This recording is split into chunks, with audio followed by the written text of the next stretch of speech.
नमस्कार साथियों, मैं Mukesh Kumar Sandelia top up YouTube channel पर आपका स्वागत करता हूं। और आज हम वर्कशॉप कैलकुलेशन फर्स्ट सेमेस्टर की हमारी 5वीं क्लास है। हमारा आज का जो फर्स्ट क्वेश्चन है वो है 170 नंबर। प्रश्न में हमारे को दिया हुआ है व्हाट इज़ द रेजिस्टेंस, यानी कि प्रतिरोध क्या है। ऑप्शन है इसके अंदर हमारे को करंट दिया हुआ है, आई दिया हुआ है 11.5 एम्पियर का, और वोल्टेज दिया हुआ है हमारे को 380 वोल्टेज। तो हमारे को रेजिस्टेंस ज्ञात करना है। तो हमारा जो प्रतिरोध रेजिस्टेंस होता है उसका जो होता है हमारा जो सूत्र होता है वो होता है V बराबर I इंटू आर होता है, I इंटू आर होता है। और हमारे को ज्ञात करना है रेजिस्टेंस। तो रेजिस्टेंस इधर रहेगा और आई को हम इसके नीचे ले आएंगे, तो ये हमारा रेजिस्टेंस का सूत्र हो जाएगा। तो इसके अंदर हम मान रख देंगे। तो ये हमारा वोल्टेज हो गया 380 वोल्टेज एंड करंट हमारा 11.5 एम्पियर। तो इसमें जो इसको जब सॉल्व करेंगे तो ये आएगा हमारा 33 ओम। तो इसका जो करेक्ट आंसर है वो होगा हमारा सी 33 ओम। नेक्स्ट क्वेश्चन है 171 नंबर का। इसमें हमारे को दिया हुआ है, इसमें हमारे को पूछा है करंट क्या है। रेजिस्टेंस दिया हुआ है हमारे को 50 ओम और वोल्टेज दिया हुआ है 220। तो हमारा V बराबर होता है I इंटू आर। हमारे को ज्ञात करना है I, तो R इसके नीचे आ जाएगा। तो इसको जब सॉल्व करेंगे मान रखेंगे तो ये हमारा वोल्टेज है 220/50। तो इसका जो करेक्ट आंसर है वो होगा हमारा 4.4 एम्पियर। नेक्स्ट क्वेश्चन है 172। वोल्टेज क्या है। रेजिस्टेंस दिया हुआ है हमारे को 250 ओम और करंट दिया हुआ है हमारे को 0.44 एम्पियर। तो V बराबर होता है I इंटू आर। वोल्टेज हमारे को ज्ञात करना है, तो I का मान है वो हमारे को 0.44 दिया हुआ है इंटू 250। तो इसको जब सोल्व करेंगे तो ये आएगा हमारा 110 एम्पियर। तो इसका जो करेक्ट आंसर है वो होगा डी। नेक्स्ट क्वेश्चन है 173। ओम के नियम के अनुसार कौन सा कथन सही है। ऑप्शन दिया हुआ है हमारे को। तो इसमें अंदर जो हमारा करेक्ट आंसर है वो होगा सी नंबर का। नेक्स्ट क्वेश्चन है 174 नंबर। 174 में हमारे को क्वेश्चन में दिया है यदि एक 6 वोल्ट का बल्ब 0.5 एम्पियर धारा पर चलता है तो फिलामेंट का प्रतिरोध V बराबर I इंटू आर होता है। तो प्रतिरोध के लिए V अपॉन I कर देंगे। तो ये हमारा इसमें मान रखेंगे तो ये आएगा हमारा 12 वाट। नेक्स्ट क्वेश्चन है 175। 1 वाट घंटे में कितने वाट सेकंड होते हैं। तो हमारे को 1 वाट तो 1 वाट ही है और 1 घंटे के अंदर हमारे 3600 सेकंड होते हैं। तो हमारा जो करेक्ट आंसर है वो होगा 3600 वाट सेकंड। नेक्स्ट क्वेश्चन है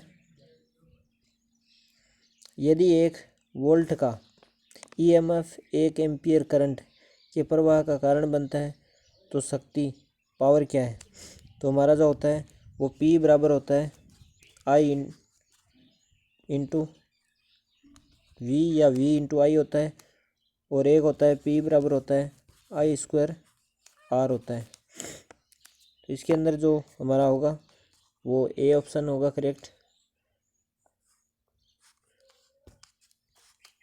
नेक्स्ट क्वेश्चन है 173 बाद में 177।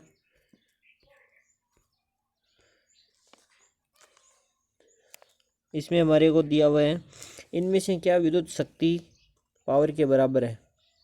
ऑप्शन है विद्युत शक्ति का जो ऑप्शन होता है P, पावर ज्ञात करने का जो सूत्र होता है वो होता है V स्क्वायर R होता है, और एक होता है P बराबर V इंटू आई होता है। तो इसका जो करेक्ट आंसर है वो बी होगा। नेक्स्ट क्वेश्चन है 178। 178 में यदि एक इलेक्ट्रिक हीटर 10 एम्पियर का करंट 200 वोल्ट पर कितनी शक्ति की खपत होती है। हमारे को पावर याद करना है। P बराबर होता है हमारे को दिया है वोल्टेज दिया हुआ है और करंट दिया हुआ है। तो V इंटू आई हम ये सूत्र ले लेंगे और इसके अंदर मान रख देंगे तो यह आएगा हमारा 2000 वाट। नेक्स्ट क्वेश्चन है 179 का। यदि एक इलेक्ट्रिक आयरन की रेटिंग 220 वोल्ट है और 500 वाट है तो उसका प्रतिरोध कितना होगा। हमारे को याद करना है। इसके अंदर हमारे को दिया हुआ है पावर शक्ति दी हुई है P और वोल्टेज V का मान दिया हुआ है। P बराबर है 500 वाट और इसके अंदर हमारे को दिया है ये वोल्टेज दिया हुआ है। इसके अंदर वोल्टेज दिया है 220 वोल्ट और हमारे को याद करना है प्रतिरोध। तो इसका जो P का जो सूत्र होता है वो होता है P बराबर V इंटू आई होता है। तो हमारे को आई याद करना है पहले। तो आई हमारा V इधर आ जाएगा इसके नीचे। तो V होगा हमारा आई का मान जो आएगा वो आएगा 500 अपॉन 220। हम इसको 500 अपॉन 220 को ऐसे ही रखते हैं और हम हमारे सूत्र में वो रजिस्टेंस का होता है उसमें मान रख लेते हैं। P बराबर आई स्क्वायर आर। हमारे को याद करना है आर। तो ये रजिस्टेंस हमारा इसके नीचे आ जाएगा आई। तो इसको जब हम सॉल्व करेंगे तो ये P है हमारा पावर है वो 500 वाट है। 500 वाट है अपॉन आई का मान हमारे पास था वो था 500 अपॉन 220। तो ये हमारा 500 अपॉन 220। तो ये 220 ऊपर चला जाएगा और ऐसे ही नीचे आ जाएगा 500 अपॉन 220। तो इसको जब हम 500 से 500 कैंसिल करेंगे और इसको जब सोल्व करेंगे ये 2 शून्य से 2 शून्य तो ये आएगा हमारा 96.8 ओम। इसका जो करेक्ट आंसर है वो ये होगा। नेक्स्ट क्वेश्चन है 180 नंबर। हमारे को दिया हुआ है क्वेश्चन में पावर दी हुई है आई दी है और हमारे को वोल्टेज ज्ञात करना है। तो P बराबर होता है I into R I square R होता है और P बराबर होता है V इंटू आई होता है। तो हमारे सूत्र में हम रख देंगे। तो हमारे को ज्ञात करना है V। तो V इधर आ जाएगा और P अपॉन आई का मान रखेंगे तो हमारे पास आएगा 500 अपॉन 2.27 एम्पियर। तो इसका जो करेक्ट आंसर आएगा वो आएगा 220 ओम आएगा। वोल्टेज आएगा इसका ओम नहीं आएगा सॉरी दोस्तों। इसका जो वोल्टेज है वो 220.3 वोल्टेज आएगा। हमारा करेक्ट आंसर है वो सी होगा। नेक्स्ट क्वेश्चन है 181 नंबर सॉरी दोस्तों। चुंबकीय क्षेत्र की तीव्रता यूनिट क्या है। ऑप्शन है WB//M और M/WB हर्ट्ज और कूलाम। तो इसका जो करेक्ट आंसर है वो होगा हमारा WB/M। नेक्स्ट क्वेश्चन है 182 नंबर। कौन सा नियम इलेक्ट्रोमैग्नेटिक इंडक्शन के बारे में बताता है। ऑप्शन है ओम का नियम, हुक का नियम, लेंज का नियम एंड फेराडे का नियम। तो इसका जो करेक्ट आंसर है वो होगा फेराडे का नियम। नेक्स्ट क्वेश्चन है 183। What is the formula of the indicated EFM। EFM होता है उसका फॉर्मूला है ऑप्शन में दिया हुआ है हमारे को। तो इसका जो करेक्ट आंसर है वो होगा हमारा BLV sine Q voltage. Next question है 184 नंबर। EFM से तात्पर्य है इलेक्ट्रोमैग्नेटिक फोर्स, इलेक्ट्रोमोटिव फोर्स और इलेक्ट्रोमैग्नेटिक फोर्स और इलेक्ट्रोमेटेड फोर्स। तो इसका जो करेक्ट आंसर है वो होगा इलेक्ट्रोमोटिव फोर्स। नेक्स्ट क्वेश्चन है 185 नंबर।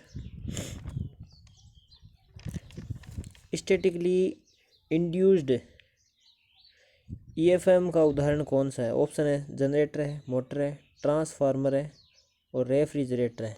तो इसका जो करेक्ट आंसर है वो होगा ट्रांसफार्मर। नेक्स्ट क्वेश्चन है 186,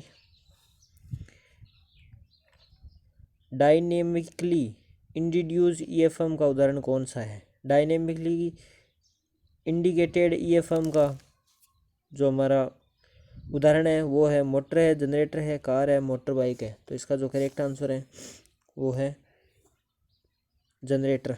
नेक्स्ट क्वेश्चन है 187 नंबर का, इलेक्ट्रिक पावर की यूनिट क्या है? ऑप्शन है वोल्ट है, ओम है, वाट्स है, एम्पियर है।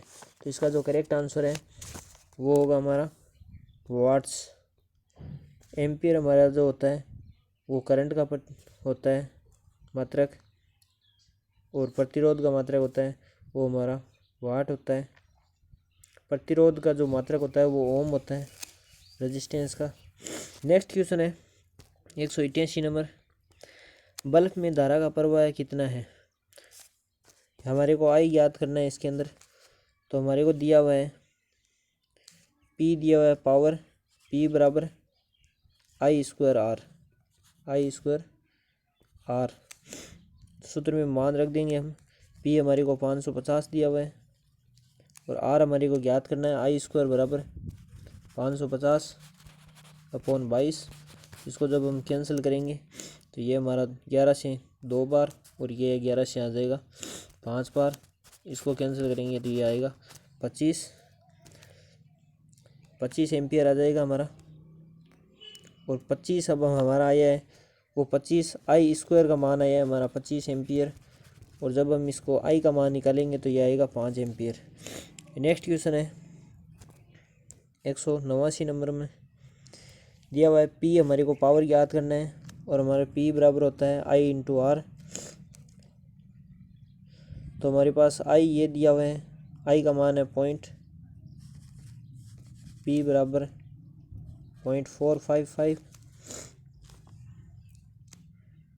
इंटू 484 ओम। तो इसका जो करेक्ट आंसर है वो होगा हमारा सी 100.2 वाट। नेक्स्ट क्वेश्चन है 190 नंबर,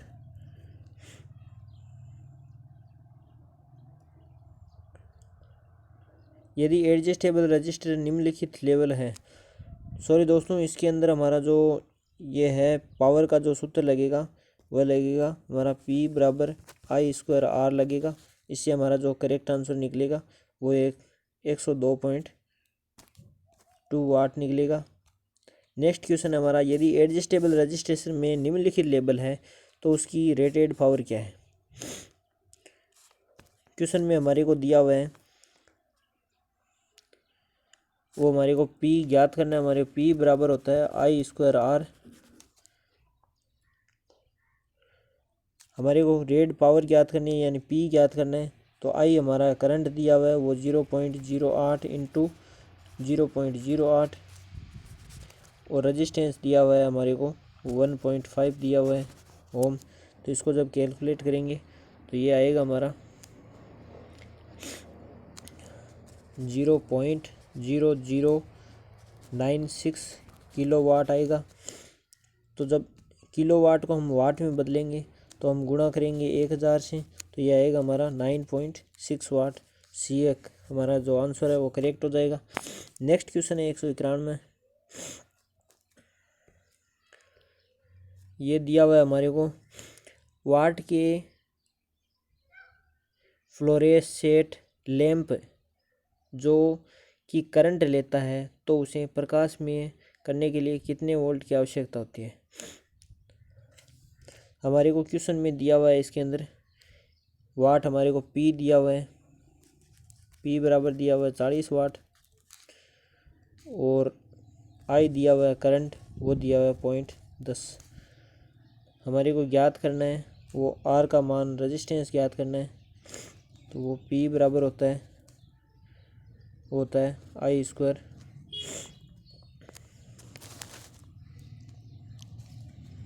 P बराबर होता है आई इंटू वी। वोल्टेज हमारे को ज्ञात करना है तो इसको जब हम सॉल्व करेंगे तो ये आएगा हमारा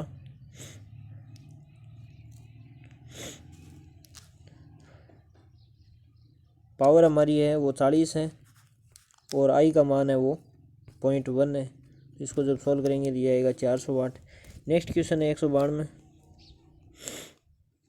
100 वाट के बल्ब को 1 किलो वाट घंटा ऊर्जा खपत करने के लिए कितनी घंटे की आवश्यकता होती है? ऑप्शन है 10 घंटे, 12 घंटे, 18 घंटे, 24 घंटे। तो इसके अंदर हमारे 1 किलो वाट होर्स होते हैं, उसके अंदर हमारे जो 1 किलो वाट में 1000 वाट होते हैं। तो जब हम 100 किलो वाट है, 1000 वाट में किलो वाट का 100 का भाग देंगे तो ये आएगा हमारा 10। ये जो टाइम आएगा वो आएगा 10 घंटे आएगा। तो इसका जो करेक्ट आंसर है वो होगा 10 घंटे। टी हमारे को ज्ञात करना है। नेक्स्ट क्वेश्चन है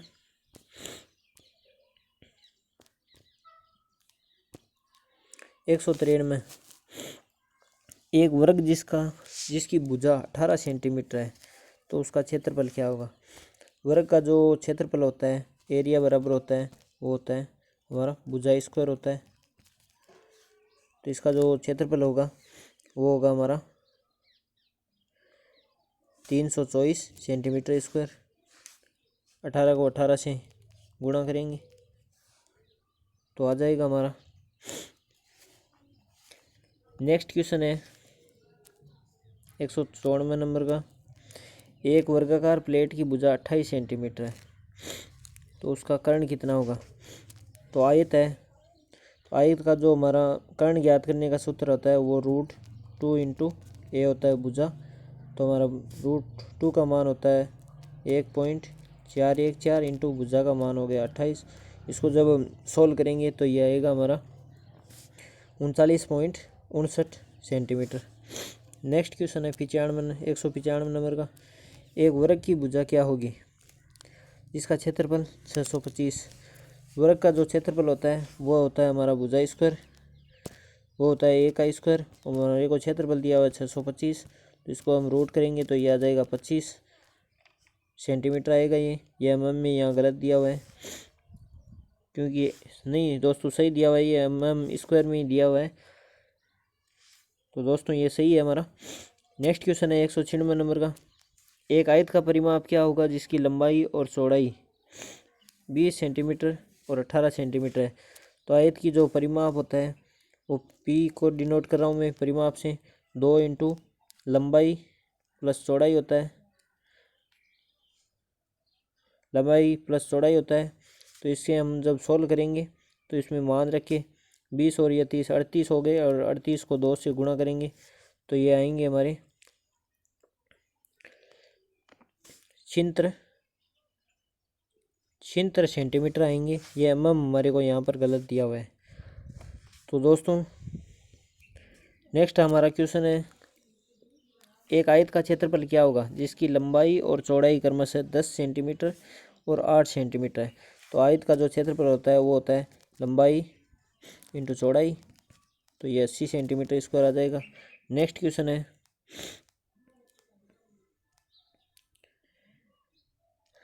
एक समकोण त्रिभुज का क्षेत्रफल क्या होगा जिसकी आधार 10 सेंटीमीटर और ऊंचाई 5 सेंटीमीटर है? समकोण त्रिभुज का जो एरिया होता है वो होता है 1/2 आधार इंटू ऊंचाई। आधार हमारे को दिया हुआ है 10 और ऊंचाई 5 दी हुई है, तो ये हो जाएगा 25 सेंटीमीटर स्क्वायर। बी ऑप्शन हमारा करेक्ट हो जाता है। नेक्स्ट क्वेश्चन है 99। उस विषमभुज त्रिकोण का परिमाप क्या होगा जिसकी भुजाओं का परिमाप 40 mm, 20 mm और 28 mm है? तो इसके अंदर हमारे को विषम त्रिभुज का परिमाप है, तो इन सब को हम जोड़ देंगे तो ये आएगा हमारा 88 सेंटीमीटर स्क्वायर। नेक्स्ट क्वेश्चन है हमारा 450 mm की भुजा वाले समबाहु त्रिभुज का क्षेत्रफल क्या होता है? तो समबाहु त्रिभुज का जो क्षेत्रफल होता है वो होता है हमारा √3/4 इंटू ए भुजा का स्क्वायर होता है। तो √3 का मान हो गया 1.732 अपॉन हमारे को यहाँ पर जो दी हुई है वो सेंटीमीटर में दिया है और यहाँ mm में दिया है। तो इसको हम भुजा को, ये जो भुजा है उसको सेंटीमीटर में बदलेंगे तो 45 × 45 अपॉन 4। इसको जब सोल्व करेंगे तो ये आएगा हमारा 875 पॉइंट, ये सी ऑप्शन आएगा हमारा 875.81 आएंगे। तो दोस्तों आज की हमारी ये क्लास आपकी कैसी लगी? अगर हमारी क्लास अच्छी लगी है तो हमारे चैनल को सब्सक्राइब करना, लाइक करना एंड शेयर करना ना भूलें। Thanks for watching and bye bye.